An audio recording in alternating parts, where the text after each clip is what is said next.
Ladies and gentlemen, welcome to World Championship Series Europe, Season 3, Premier League Round of 16. It's so good to be back with more StarCraft 2 action after 2 fantastic seasons already where we've crowned MVP as the champion of Season 1 and Duck Duck in Season 2. It's now time to see who's got glory for Season 3 in Europe. Let's check out first, before we get into this, and show you exactly how it works in WCS. You'll be familiar with this by now, but just in case you aren't, 3 regions, 3 seasons, all leading down to a global season final each season, and then the top 16 players coming through to the BlizzCon World Championship to crown the global champion for 2013 in StarCraft 2. We're getting so close to the end of that season right now, and 16 players currently remain in Europe, and they have a shot at gaining the amount of points they need to make it through to BlizzCon. The road starts right now for these 16 players. You can see on your screen, fantastic set of 16 players. Group A, we're going to do that this evening. Happy, Whelmu, Stardust and TargA. Group B, some call it the Group of Death, myself included. Group C looks fantastic as well. Got 4GG and Genius in there, also the new boy Showtime. And then Group D features the European champion, the reigning European champion, Mr. Duck Duck. We also have a few other gentlemen to introduce you to this evening, the first of which, some of you might know him. He's, of course, the Warcraft 3 superstar and legend, the former world champion, Mr. Grubby.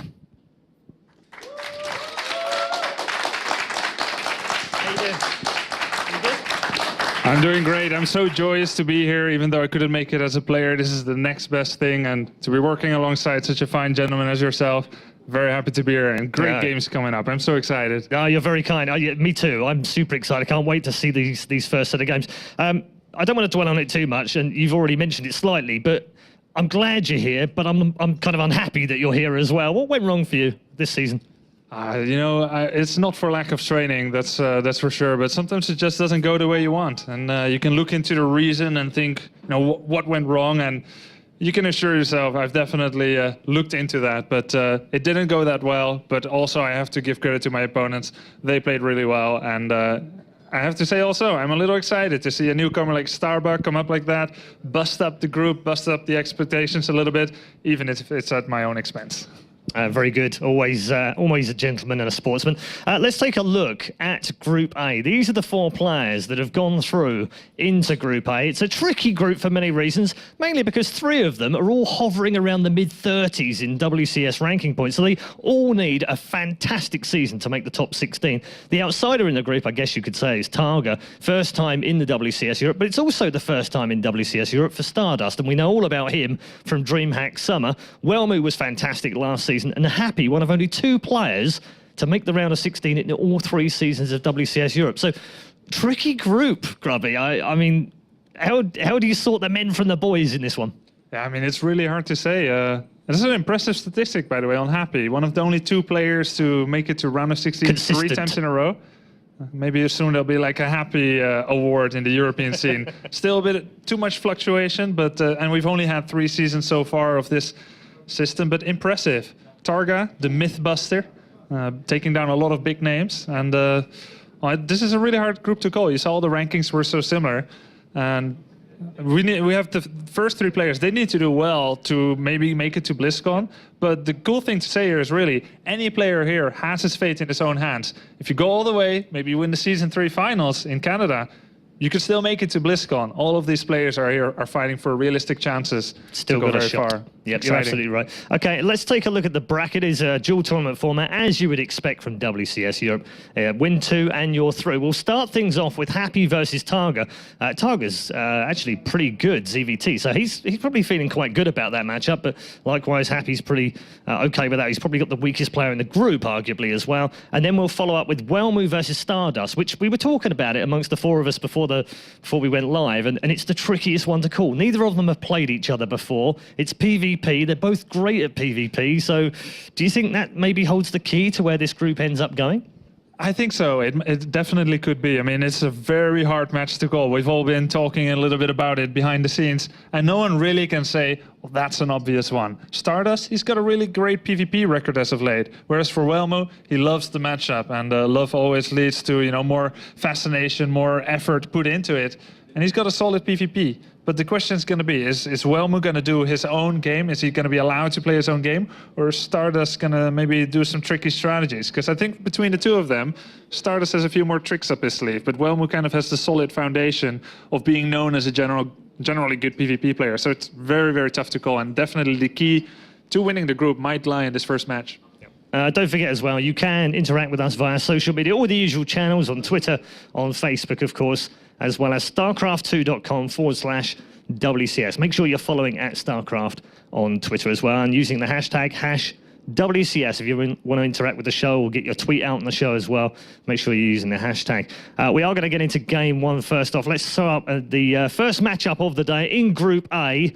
It's going to be a fantastic game between Happy and TargA. We've already talked a little bit about the previous game, but these two right now, what sticks out for me more than anything else, we know how consistent Happy is. Some may say boring, robotic, I don't know, but I'm not going to agree with them. But really for me, what sticks out here is that win against Naniwa in the round of 32, because TargA really showed that he can adapt. And he adapted from losing the first set, came back into the second set, and Kalaris said he was stunned by how well TargA came back in that game. Do you think that gives him extra kind of confidence now going up against the Russian? You know, that's a very nice proposition there, and definitely I think you could be right. For TargA, I feel like the key is going to be in his preparation. How is he prepared? Has he said, I want to like fundamentally push everything forward and I want to win by micro and stuff? Might have a hard time, but if he can take Happy out of his comfort zone, and I think probably that's maybe a little bit what he prepared. It's a little awkward because they can hear me talk, but I think he could have pretty good chances.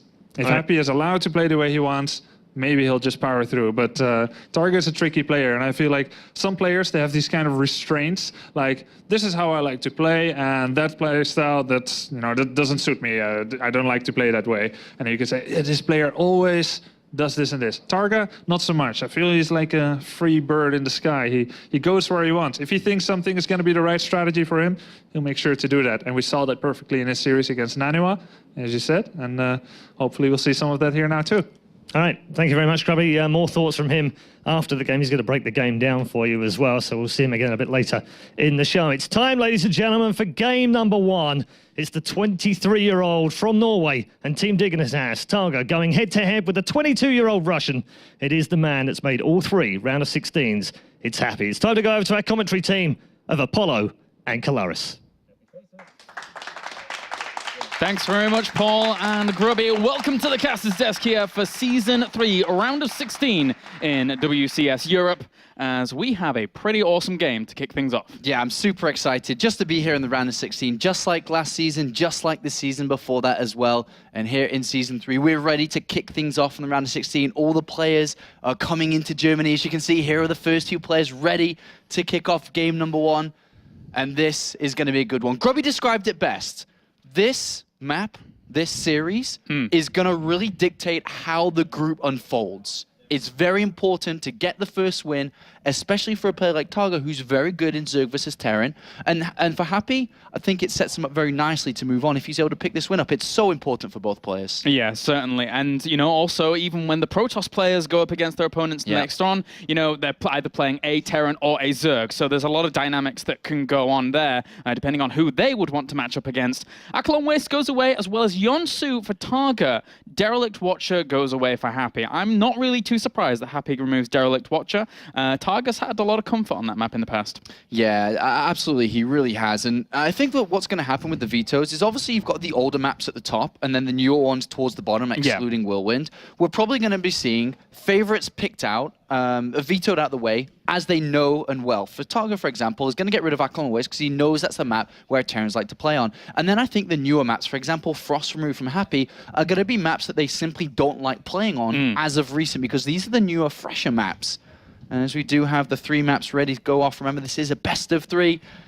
Looking forward to this one. Yeah, so am I. TVZ, as of late, has been one of the most entertaining matchups to watch. And I think... I was thinking about it a lot, and I was thinking about, what do you see in TVZ? And I think what sums it up best is it's not the end destination that matters, it's how you get there, in terms of you always see very, very similar, play styles from both races, and the end clash is very, very similar.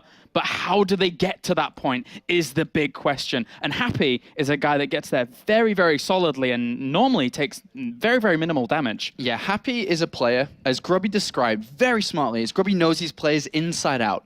Happy is a player who's going to be playing very solid and just his A game. He doesn't change very much. And it's up to this guy you see on screen, TargA, who will be playing very much so.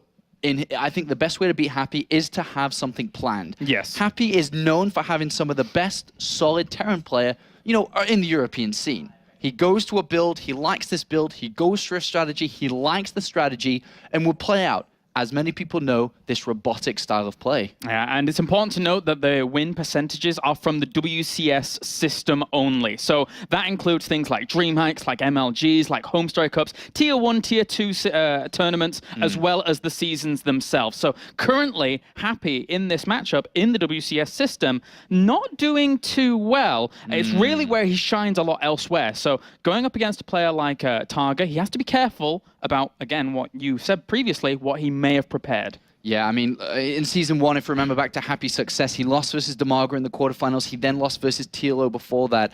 He's not had the best of times against Zergs. That's one way to put it. But this guy, look at his win percentage. So far in the WCS system, 70% against Terran players. Comes in at his strongest matchup to kick things off.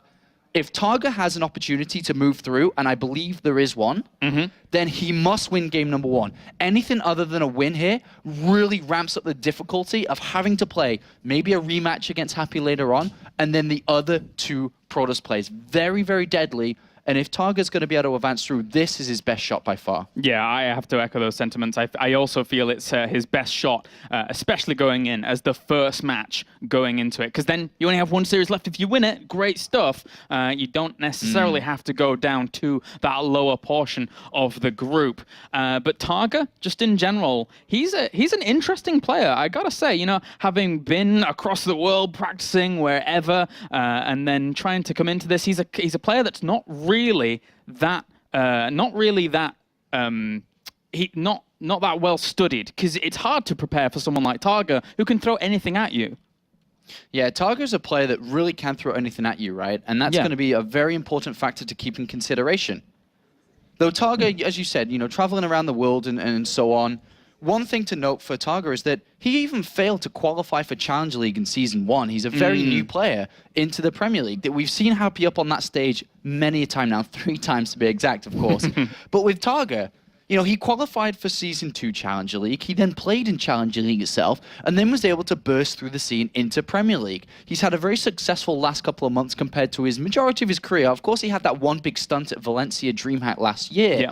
But overall, consistently strong results together. He's really put them together. But can he now perform where it matters the most? Yeah, you're right. A 3rd and 4th at that DreamHack Valencia was really good for him. I believe he lost to TargA in the end, but he was the highest placing foreigner there. So it shows that TargA does have the chops eventually to, kind of eke out those wins. But now, guys, we are going to be getting onto the first map here in this best of 3, as we have TargA and Happy TVZ for the first series of the round of 16.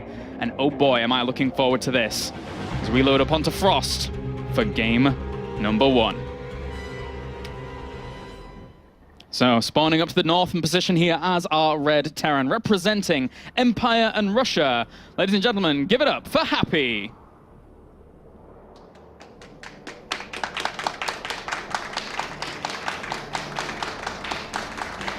And down to the south as our blue Zerg, representing Team Dignitas as well as Norway, he is TargA.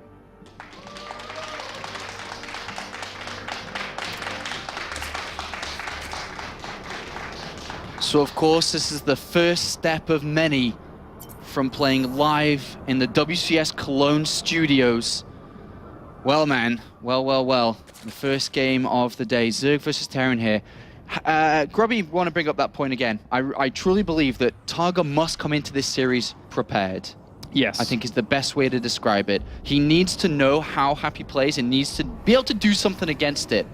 Happy is already opened up with a barracks, pushed out a little bit already, which is actually going to push his Reapers into the game a little bit earlier on. We're taking a 12 gas right behind it. He's absolutely going for Reapers, and he will be putting the pressure on very early to the unexperienced WCS competitor. And a big shout out to our observer here, Mr. Funker, StarCraft, for joining us in the crew for the round of 16. It's always nice to have an observer here along for the ride. Means I don't have to do it. Means I don't have to torture you guys through that process. But you're right, Happy here with his barracks placement. And this is a map where you can do this on because of the ledge placements on this map. You know, pushing that up against that initial ledge so you can just jump straight up that one as well that Mr. Funker is observing. Oh God, I'm so happy that you see it. Of course, it's always a pleasure to have someone do the driving. He can be the backseat passenger. And already we do see TargA with the barrack scout with his overlord, so immediately just throws down a gas. And this is actually something which is becoming more and more popular with Zerg plays in recent times.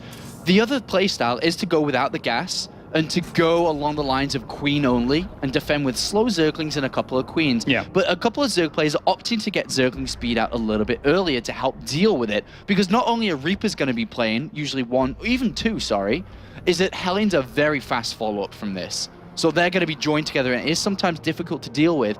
And also with taking a gas earlier on, not only is it easier with Zergling speed to get, but you can eventually maybe all in behind this. You could do something very aggressive with this gas that you're taking in. Yeah, the transitionary moves out of it are really, really nice for the Zerg. But you're right, dealing with the Hellions afterwards is good as well. And Happy, not getting any drones just yet. The Zerglings will pop. They'll buy time for the Queens then to zone out from the main and natural as well. There's that cancellation. Just making sure that that drone stays alive and isn't wasted. Yeah, well, he decided to build 6 Zerglings here instead of 4. 4 is usually a comfort number that a lot of Zerg players like to go for. It is balancing very difficult because sometimes you do lose them if you get 4. But 6 is saying here that he may even, with a mistake from Happy, be able to get a kill, but it also gives him a lot more buffering before his queens are out, which are now starting to appear. Second Reaper jumps in, but will be pushed away. Whoa, he actually loses that first Reaper. A slight slip from Happy that is not that common, actually. You're not meant to lose the Reapers. No. Actually, you're not meant to lose them until God knows what time, for a very, very long time, if not keeping them along up to like 10 minutes in the game, getting the Hellions out and combining them together. That was a bit sloppy there by Happy. Yeah, you're right. I mean, combining them together in general makes that little poke out with the Hellions that much more potent, just a little bit more for your opponent to worry about. And Happy here is just switching his barracks out, getting that tech lab on the barracks as well. Adding on the double barracks, so it's going to be the bio focus from him after, obviously, this Hellion poke out. Yeah, and one thing to note, though, that TargA saw this with an Overlord. He saw the extra barracks, but he didn't see a third command center.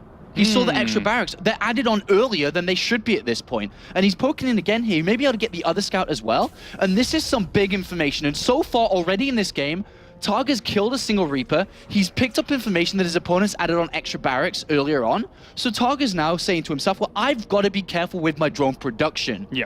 If I over-drone at this point, I could get stung by a Marine and Hellion, with a single Reaper, not 2, timing. This is something that already has been picked up by TargA and is actually very good for his development in this game. Yeah, and those double reactors are going to be added on very quickly here as well. So He's Happy seeing them as well. Exactly, he sees it. So he knows how much production capability his opponent's going to have. And he's already pushing the creep out as well with those Hellions trying to poke at the front. But the Zerglings with speed already giving them a little bit of a harder time with those reinforcing queens. Yeah, to be honest, I'd say TargA's really started this game well. Yeah. Really, really well. He's got his third base down, uncontested. The Hinds and the Reaper, if the Reaper's even still alive, it's not alive. So he's actually lost that Reaper too. So now he's only got these Hellions out. And with the Reaper, you can actually use it to buffer and tank a bit of damage instead of the Hellions, because of course the Reaper regenerates. It also offers extra DPS in there as well, damage per second. So not the best of starts here for Happy at all. He's even a little bit supply clapped at 46. Not the player that we thought we'd be seeing today. And, you know, with these Hellions pushing these queens away, if the Reaper was here, it could have maybe even jumped into the main, had a look around just for a second there, as well as the TargA is focusing all of his attention at the front. Baneliness as well as 18 Zerglings are on the way, but there is double evolution chamber, so that kind of gives me rise to think that, you know, this is going to be a bit more of a longer focus. Yeah, he's absolutely playing a longer focus. The Baneling Nest here is simply because he's seen the extra barracks before the third command center, so he's making sure that if a big attack comes, he has the Banelings necessary to deal with it. And so far, everything's beautiful. He was dancing a little bit with death there because he was very low in his unit count, but we'd added on 18 Zerglings. These Hinds make one mistake on creep, they are goners. Oh, yeah, that's for sure. These Zerglings, if they swing in at the right time and try and get the surround, but no, he's not going to be able to. Actually, that is a lot of Hellions that have come along with this army. He's still producing them. Yeah. So he's anticipating his opponent going very melee, heavy focused with a lot of Zerglings, a lot of Banelings, and that many Hellions incorporated into that army. are going to be very useful. That's why he's morphing Banelings already. It's 60 drones to 37 SCVs. A big difference when it comes to income, especially because there is not, as mentioned, the difference with the mules, because there's only 2 sets instead of 3, which usually comes from the 3rd command center. If TargA's able to deal with this, because Stim is now done and the medivacs are coming out, units will join together soon. If TargA deals with this pressure from Happy and gets good Baneling connections, he's going to set him up so far ahead. Remember that the 3rd command center is also missing, but so are the engineering base. 1-1 is already halfway complete. TargA is just so far in a much better situation. Like I said, as long as he doesn't take major damage in the next minute or 2. Exactly. If that happens, if TargA just holds and stays sturdy, then he's going to be absolutely flying. He's even preparing for drops that are going to be coming along here. The Zerglings are just not going to notice these two moving out, but at the same time, the Spore Crawlers will buy him a little bit of time. Yeah, well, we'll see how well he can deal with this. That's a lot of Hellions, man. That is a lot of Hellions. Is he going to take damage? Because this is the window that he needs to survive. And he's going to try and drop in here. Those Spore Crawlers not really doing a whole lot, trying to work away at one of the medevacs, and will kill it off. So that denies a bit of the retreatment focus here from Happy. So he's going to do a lot of damage regardless. He killed off 10 workers already. He's doing a lot of damage. This is not meant to happen here for TargA. He's lost a lot of Zerglings. His drones have been evacuated. Their Hellions are still alive. His Banelings are not going to get the detonations they need because Hellions are going to move back. And so far, TargA, Happy, who's forgot about the 3rd command center, who's forgot about upgrades with his units, is dealing a lot of damage. Yeah, Centrifugal Hooks was not done. These Banelings were not able to get in positions to actually kill off this army. And now Happy behind this, well, you know, he's dealt a lot. He's dealt resources lost of 3,000 to 1,500. So good trades from Happy so far. And Happy's got the drop on the natural. He's got the Hellion swinging around to the 3rd base. He's looking for the drone line, and they're going to get a couple of drones here. Not just a few, quite a lot there. And he's already killed off another 8 at this base. Those Hellions really going to work. He did lose a lot, so maybe a counterattack can try and work, but even still, Happy's got a lot of production back at home. Yeah, I mean, this is obviously not been dealt with the best here by TargA. Happy really putting the pressure onto him with this build and setup, but he now has his 3rd command center. He now has his double engineering bay. Some of you Terran players may even notice that we've seen a lot of supply cooldowns, energy that could have been mules that have been thrown into supply depots because he was getting supply blocked throughout of this. But now the game is starting to stabilize. +2 melee has not been researched yet for TargA. Is obviously a missing upgrade here. The Spire is done. Happy knows about it. Happy is obviously even building turrets, as we can see. And so far, I'd say that this has been successful for Happy. Absolutely. That's a lot of drones and a lot of units he's killed. I have to ask, though, Apollo, do you think that Happy kind of, with the 3rd command center being so late, do you think he had to kill at least some workers to try and even up that economical? Absolutely. The numbers he's killed is good enough. So it's not put him in a big lead. As you can see by the supplies, it's still relatively equal. You know, TargA has got a little bit of an advantage at this point. But if Happy didn't do that kind of damage, absolutely, TargA's running away with this game at this point. All right, well, he's going to kill these rocks off at the back, and this is one of the first times in a pro game in WCS we've actually seen someone taking this base at the back.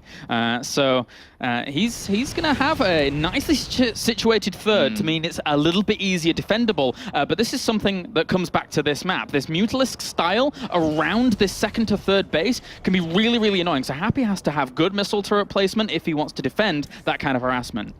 Yeah, +2 melee now being researched. He had to rebuild the spawning pool. He also lost that a little bit earlier on to those Marines, which is slowing him down a lot. And Happy's catching up and going to overtake in supply soon enough. He's got great production now. He's getting his 2-2 on the way. But of course, there is an opportunity for TargA. It's not all lost. The game was kind of equalized, if not put a little bit in Happy's favor through that attack. Yeah. But one thing to note is that the upgrades are massively faster here for TargA. Yeah, and he could use that to full advantage if he actually wants to try and start pressuring once 2-2 is finished up. He's getting +1 as well for the Mutalisks, so looking to go out into that even longer game. And so many Marines now in production here as Happy really hits his stride with that macro, looking to put on some pressure himself as well, realizing there's no base down there, and it's up to the top left, which is a scary place for a Zerg to actually normally defend if Happy sniffs it out. Oh, big drop set up there. Big drop headed towards the main base. The Marines and mines are still in the middle of that. TargA, I don't think he's seen it. I really don't think he saw it there. I think it slipped past. I'm not too sure. He sees it now, but... And that could do some damage. This really could do some damage. Drops the Widow Mine, makes sure that he can actually try and kill off some of the drones at the back there, but it doesn't really connect too well. The Zerglings and Mutalisks will come back and clean this up for TargA, so it wasn't, you know, that considerably a loss. Yeah, it wasn't that good there from Happy. Didn't really achieve too much. He killed a couple of drones, but not really achieving too much with that. And as we can see, TargA has taken a supply lead. And that 4th base is up to this top left, not mining gas at this moment. But TargA's in a very comfortable position. He is. He's going to flood forwards with a lot of Zerglings. Whoop, has to be careful though. Yeah, not super comfortable if he's going to take losses like that. But he's at 2-2. Yeah. And he's got his +1 attack now done for his Mutalisk. He's building a lot of Banelings. And obviously, when you got Mutalisk up in the sky and you've got a lot of Banelings on the ground, that's all you need, right? Yeah, that is all you need. Apparently, that's all you need. Well, it's not a bad composition, gotta say, not too bad. Unless, of course, Happy does get some really good Widowmine connections. He's getting Tunneling Claws, making them all the more effective. He does spot the drop down to the bottom right, but did he? He is moving his army. We'll see if he wants to come back for this, but... There's a lot of spines there, though. Yeah. So he shouldn't be taking too much damage. Moves the Widowmine back, so it can actually detonate on a few of these drones. And does get 2 in the process. Yeah, supply is very equal at this point, isn't it? Very, very neck and neck, and especially as that 2-2 upgrade is coming in. The one thing, though, is that... Oh, actually, I was going to say there's not too many drops going on, but here's another one that's popped up to the top left here. Has found that base, and it's going to evacuate. This is Happy's comfort zone, right? Just dropping on either side of bases that get very spread out. And Frost is a map where if you take that base up to the top left-hand side, you are super, super spread out with your bases. So TargA has to be so careful about that. He's got spine crawlers there, but they're not necessarily in the greatest of positions to push back the army if it drops there. Whoa, Mutalisk flock inside the main base. Not too many Marines here to help defend it. There are more coming back. One thing to note, though, throughout all of this, is that, actually, TargA's got into the 3rd base as well with a couple of units here. But I was going to point out that the Hive is on its way, and +2 attack as well, and we aren't really seeing Happy pressure too much. You know, he's lost a couple of units in the mid-game here. He's not really controlling this game as much as a Terran should be. Just envision Innovation was playing this game, right? Innovation is controlling the flow of it. He's not letting you mine from the 4th. There's no way you'd ever take a 5th base, but that's a reality here in this game. TargA can do that. TargA with the Hive coming down can get over to units which win the game, which is gonna be Ultralisks. 3-3 upgrades, Ultralisk can come in, and if we don't see Happy do something soon, then the units and the economy and all of this will be heavily in TargA's favor. And it's, it's a great transition to go for. You know, having those melee upgrades throughout the mid portion of the game as well, just moving straight onto those Ultralisks. They are so beefy, and if your opponent isn't reading into it, he's losing a lot of Zerglings there, though. Well, he should be able to replenish. He does have 21 lava behind this, so it's not the biggest of losses, but it eats into your minerals as well. But there is a counter-attack from TargA that's got into the mineral line. That's really, really good. Slowing his... oh, that's a lot of Banelings going down. Admittedly, all the Widowmines did end up dying under it as well, but those Marines pushing on. Those Mutalisks can't do anything. Banelings morphing in. He needs those Banelings. He needs to save this base. I think they will. As soon as they morph, there's not much there. There's no mines. And if there's no mines, the Banelings are going to go absolutely berserk on these Marines. You have to lift and run away. Fight another day, my friend, as another base is being ravaged here by these small Zergling attacks from TargA. Oh, he has got a drop going on the other side of the map, but this is not good enough. I'm sorry. Losing too many SCVs to these small counterattacks is hurting him. He's stuck at 100 supply. TargA's at 160. He has 3-3 on the way. He has lost his spawning pool again. But at this point, TargA, without losing his 4th base, without being, pressed around and slowed down too much around the map, is in prime position. Yeah, he is. And, well, Happy, he's going to try and establish this base down to the bottom right, but with that flock of Mutalisks pressuring as well, I don't think he's going to have the easiest time defending this location as well as others. Widowmine will push this away, but other than that, I mean, TargA is going to max out pretty soon, and when he wants to, he can start really pushing some hurt. Well, the problem is Happy simply does not have a large enough economy in this game anymore. He's down to 27 SCVs. It's not a very large amount. He doesn't have an excess amount of orbital commands. The problem is he doesn't have the money to deal with what's coming in the production, which is the upgrades. He has his own upgrades, but then the Ultralisks as well. Another drop's going to just get picked off, and that's another waste of supply gone and dusted. Yeah. And as soon as Ultralisks grace the field, it's mines, which are obviously good, but there's not that many of them, and then it's just Marines. Yeah, and what do you do against that? Happy, he really needs to find a way out of the desperate situation he's found himself in. 33 Mutalisks are going to start controlling this map completely. Or they may just engage straight up with a lot of Zerglings and Banelings, because actually, there's not really that many Widowmines. Only 6 against a maxed out Zerg. It's not going to do enough if he's not careful. That's not going to do enough, man. Look at this, there's a lot of units. 12 more Banelings getting morphed in. The upgrades are soon to align. It's like when all the stars align, you know the world is over. Yeah, it's gone. Happy, his world is going to be over soon if he doesn't do something, and he has to make a move just like the stars aligning. It's going to be a big one. I mean, what can Happy do? Not much, unfortunately. The only way that he could efficiently get back into this game with a fighting chance is through Widowmine connections. If somehow, some way, the Mulas fly into Widowmines, if somehow, some way the Banelings walk and go over Widowmines and they all die, then yes, there's a chance. But is that going to happen? I don't think so. I do not think so. You're basically asking for the Widowmines to align and try and do something for Happy. But there you go, GG. Game number 1 goes to TargA. And he looks pretty, it's like a frustration feeling, but also, you know, a relief as well there for TargA. It's a bit of everything. It's his first time playing at this level in the WCS. It's the first time in Premier League this season.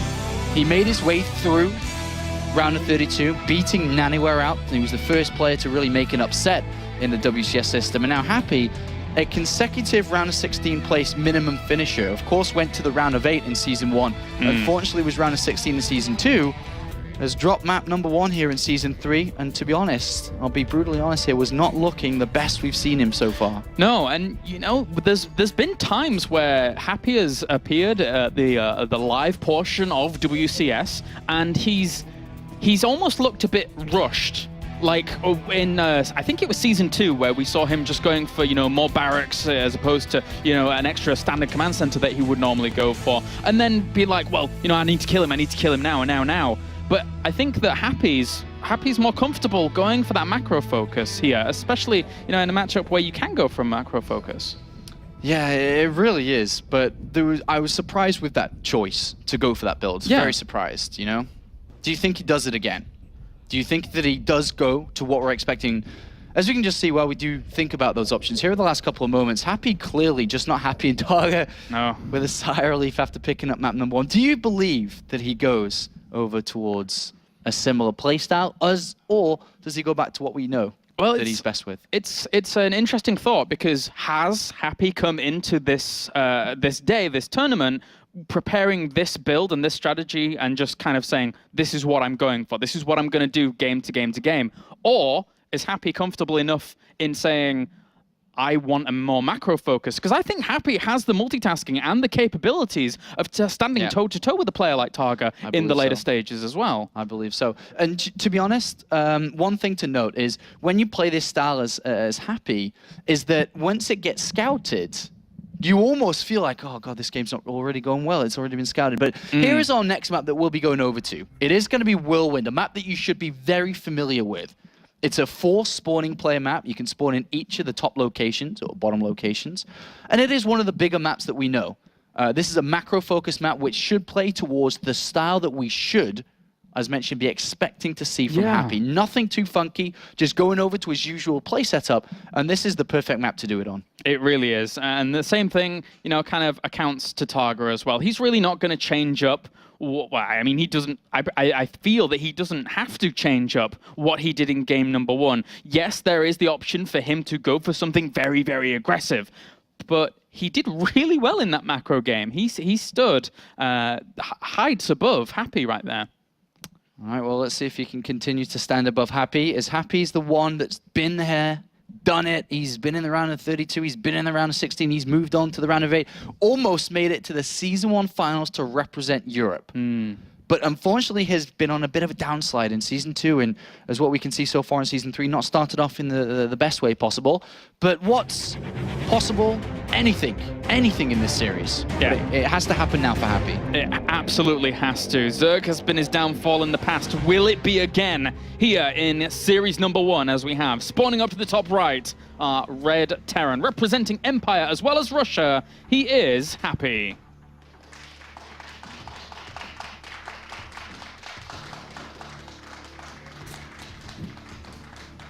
And down to the bottom right-hand corner are Blue Zerg, representing Team Dignitas, as well as Norway. He is TargA.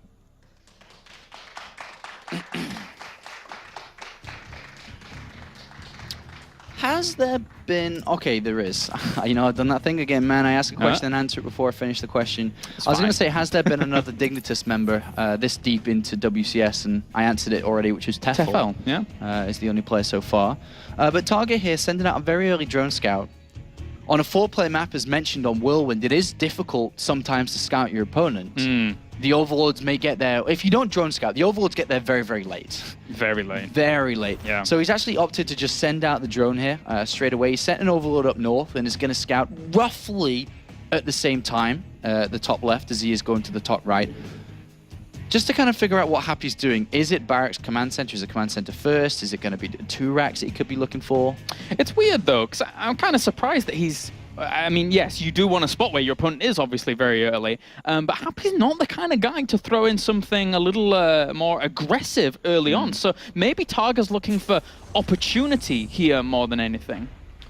I guess so. It's definitely a possibility here. Another thing as well to look at is possible mindsets of the players. After Happy didn't have a good game 1, True. Sometimes there is the option that Terran players just go ahead and say, screw it, and go for a 2-rack to look for an easy way back in to kind of reset the playing field. But yeah, we'll see if he takes a gas, and then we clearly know what he's up to. But Happy's opened up just regular build. Command Center first, Barracks, gas. It has been spotted nice and early from the Overlord, which didn't reveal itself either.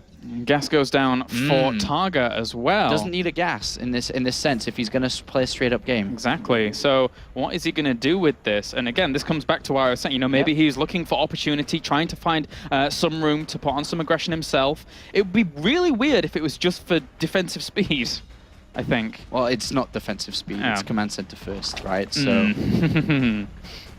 So what are you going to do, Mr. TargA? What are his options here? well, a couple of options that he looks at here is getting Zergling speed very early on and just trying to overwhelm the natural and break it and force him back to his main base. He can go heavier than that and go for a Zergling bailing bust. He can go heavier than that and go for fast roaches. He can go heavier than that and get Zergling speed and roaches and a bailing attack. There's multiple options. Anything defensively doesn't make the most sense. Let's just say that. So it could incline aggression here. Well, there's the Roach Swarm. So indeed, TargA is now kind of changing things up a little bit more than we were anticipating. So key point here is just to deny the SCV scout.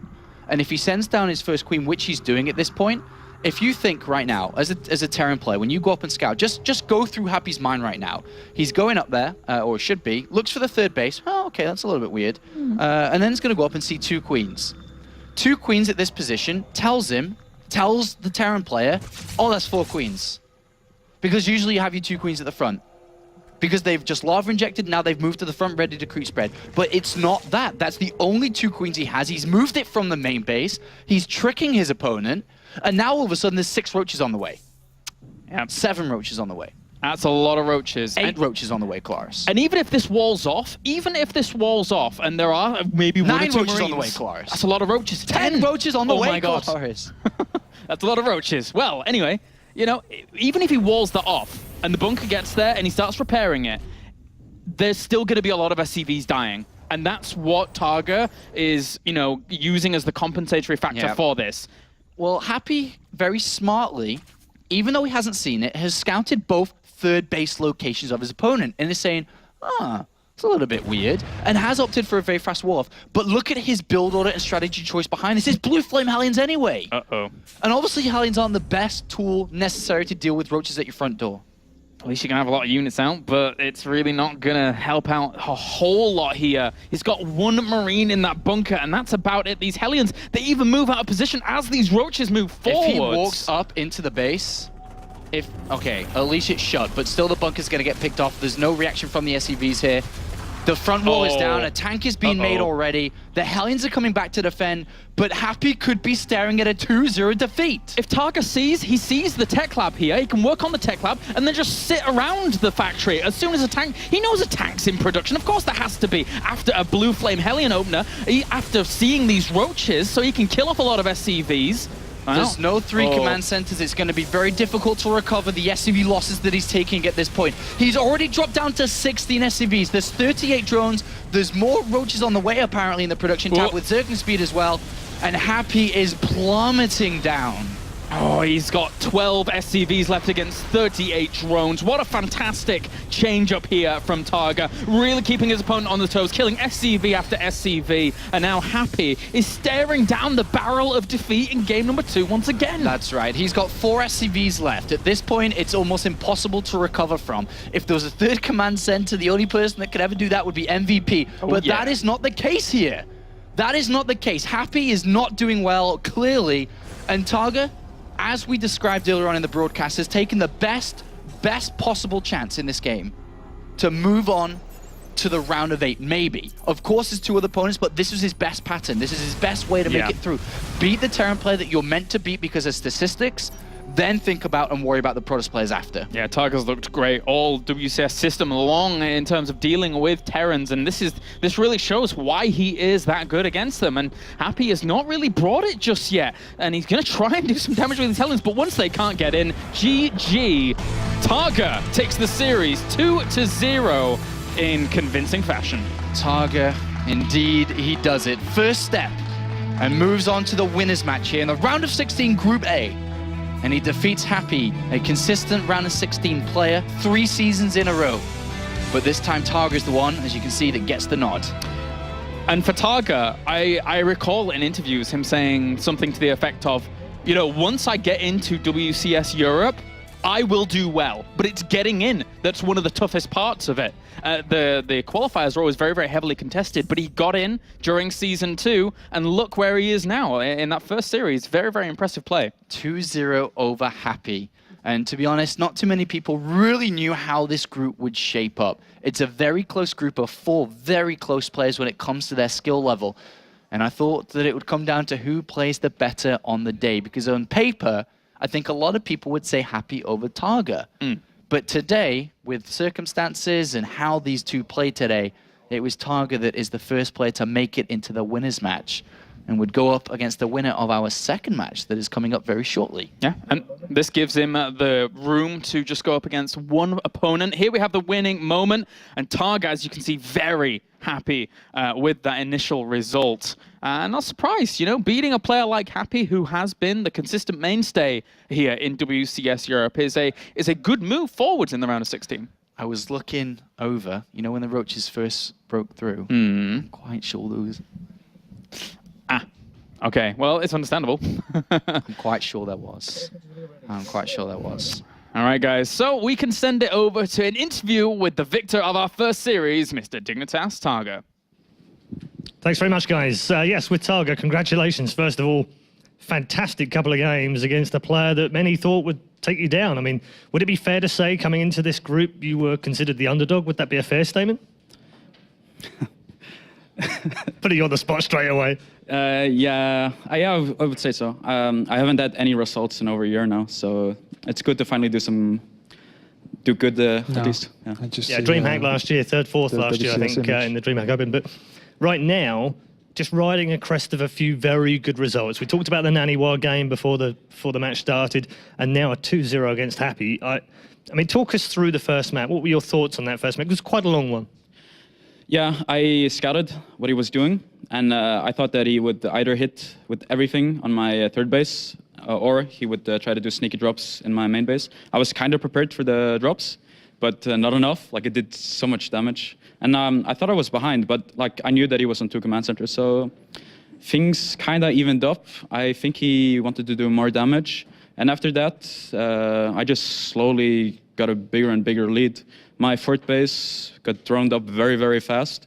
I did huge economical damage to him, and I think it was a good game. And the second game, I get lucky with the scout. That's about it. I hide my overlord. I do a retard magnet with the Ling, so I don't think he was paying attention when I woke the roaches up. So I killed the bunker instantly, and I got into his main base. So it's super easy. Yeah. Everyone can do that. I don't know about everyone, but I think you're underselling yourself, but well done. Fantastic win. When you came into this game and you looked at it and you went, oh, okay, I've got ZVT first. That's good. I'm strong. I know I'm good against Terran. And actually, when we looked at his stats, we saw beforehand, he's not too good with Zerg. Did that play on your mind, or did you just ignore all of that stuff and just concentrate on the game itself? When I started preparing, I was only preparing for Happy. Well, like a Terran. I didn't prepare for any other Terrans. I knew he's very predictable. He's one of the most predictable players in Europe, so it's easy to prepare for him. That's about it. All right, well, congratulations. You're through to the winners' game. Any preference on either of the two Protoss to face in the next round? I would like to play Stardust in a tournament, because I haven't done it yet, and I think that would go well for me. And also, I would like to play Welmu, because he beat me at Aces Rug, so I would like some revenge. You're 4-4 with Stardust right now online, but as you said, you haven't played him anywhere else, so is that right? No online tournaments. No online tournaments either? Yeah, like no offline tournaments. The online tournaments I don't count, because I think one of them he played from Korea, so that result is pretty much a void. Well, best of luck. Congratulations. Ladies and gentlemen, TargA is our first winner of the night from Group A. He'll go through to face either Welmu or, of course, the player he's playing tonight, a man who has already won a DreamHack tournament, Stardust, from the summer. One of those two will face this chap soon. For now, though, we're going to go and have the game broken down by none other than another Protoss legend. It is, of course, Grubby. So I come from playing some TVZ yesterday on my own stream with 5 starports and 5 factories going for Ravens and Widow Mines, which is a little bit ridiculous. And now I have to analyze one of the highest level TVZ games that we have the pleasure of watching. So bear with me a little bit if I'm off, but I'm just going to try to apply my own principles a little bit to it. Yeah, Happy, predictable player, more or less. He's diversified himself more recently, but still. And then you've got TargA, who I pegged as a player who's very good at preparing, right? So TargA, he said, you're on 2 base. Happy was on 2 base. And what I think when a Terran is 2 base, it's very unusual. He's really kind of outside the curve with that, Happy. Most Terrans, you'll see them open up with 2 Reapers straight into triple CC. We see Lucifron doing that. We see most Koreans doing that, but he was on 2 CCs for a while. And what I say then, you need to do massive amounts of damage. So I found TargA's response to go for 3 base and a lot of drones quite unusual, and I felt like he really showed a very confident mastery of his play. We see right now, I've asked the game to be paused here, because I feel like this is quite a crucial moment. We've got 68 drones for TargA. From this point on, if there's no damage being done, it's only gonna go better from this point onwards, right? Happy starts there, and he does a drop which looks very, very good initially. He kills a lot of Zerglings, gets himself in a nice position, denies mining time, and kills a number of drones, yet not as much as maybe he would like. 11 drones have gone down. Then we've got the second force, the Hellions coming in at the front. They kill the Banelings fairly easily, they kill the Zerglings, but later, slightly off camera, the Banelings, they killed a few Hellions. Right here, we see a few Hellions going down, and what are they basically doing? They're fighting against Queens. Best thing that Hellions can do is roast drones, right? But we didn't see that much of that. So I have to kind of say that was a crucial moment. When someone went that greedily ahead of you, there's 2 things you can do. You kill him and make him GG out of the game. TargA wasn't about to do that. Or you do as much damage to leave them in a crippled state where you can catch up with your later extra 3rd base. And I really didn't feel like that happened. It looked a little scary for TargA, but I think he felt in control. And now, from this point onwards, Mutualists start coming out, and TargA just has too much map control.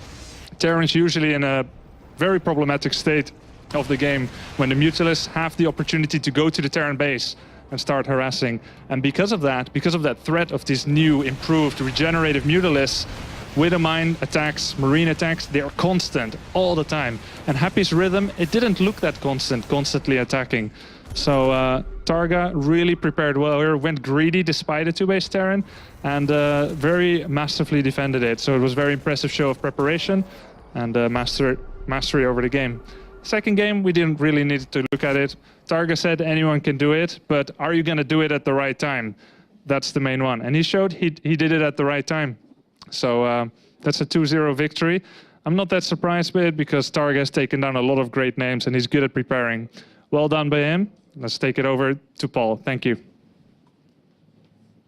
Thanks very much, Grubby. Yes, good analysis breaking down the game there of match number 1 in Group A. We'll be back very shortly with game number 2, and it's a bit of a coin flipper, frankly. And we don't know in the studio who's going to win this one. They've never met before. We'll find out very shortly who's going through to the winners' final. Which Protoss will it be? Before we get there, quick reminder for you, keep the tweets coming via Twitter on #WCS. Make sure you use the hashtag, and we may even feature them during the matches themselves. And also make sure you're following @StarCraft on Twitter and also on Facebook.com/.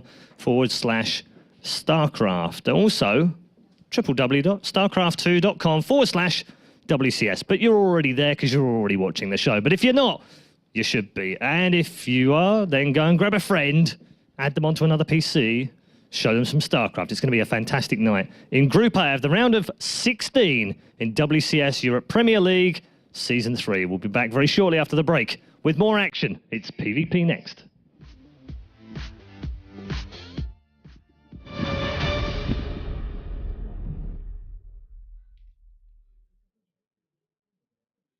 Stop playing, start